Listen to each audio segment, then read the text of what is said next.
There are seasons in life when heaven feels silent. You pray, but hear nothing. You wait, but nothing changes. You kneel before God with tears in your eyes, wondering if your prayers are reaching Him at all. And slowly, the silence begins to feel heavy. You begin asking questions you never thought you would ask. God, where are you? But the silence of God is not the absence of God. Sometimes, the deepest work of heaven happens quietly, in hidden places beyond what our eyes can see. Every believer encounters moments when faith becomes difficult, moments when prayers seem unanswered, moments when suffering lasts longer than expected. The saints understood this pain deeply. Even the great saints of the church experienced darkness. Saint Mother Teresa spent years feeling spiritually abandoned, yet she continued serving God faithfully. King David cried out in the Psalms, my God, why have you forsaken me?" Even Jesus himself, hanging on the cross, entered into the mystery of human suffering and silence. God never promised a life without suffering, but He promised that suffering would never be meaningless. In Catholic teaching, suffering can become sacred when united with Christ. Sometimes God allows silence, not to punish us, but to deepen us, to purify faith, to teach trust beyond emotions. Because true faith is not loving God only when we feel Him.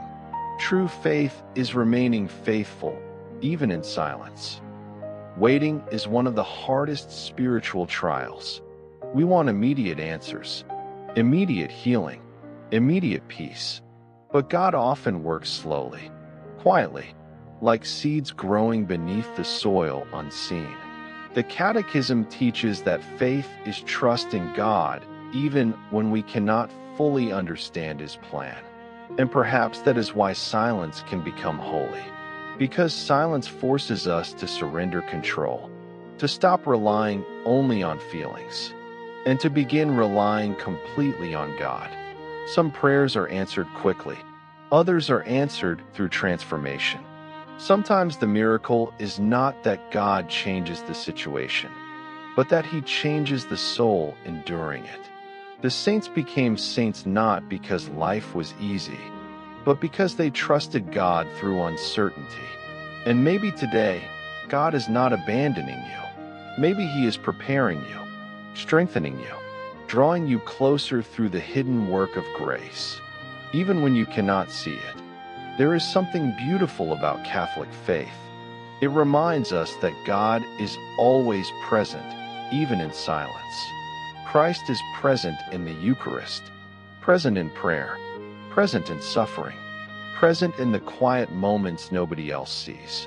The cross teaches us that darkness is never the end of the story, because after Good Friday came resurrection, after suffering came glory, and after silence came victory. Your waiting is not wasted. Your prayers are not ignored. God sees every tear, every sleepless night, every silent prayer whispered in weakness. And perhaps one day, you will look back and realize God was guiding you the entire time, even in the silence. If you are going through a season of silence, do not lose hope. Stay close to Christ. Remain faithful in prayer, and trust that even when heaven feels quiet, God is still near. Thank you for watching The Catholic Compass. May the peace of Christ guide your heart, and may Our Lady intercede for you always. If this reflection helped you, subscribe to The Catholic Compass for more Catholic reflections, scripture, prayer, and spiritual guidance.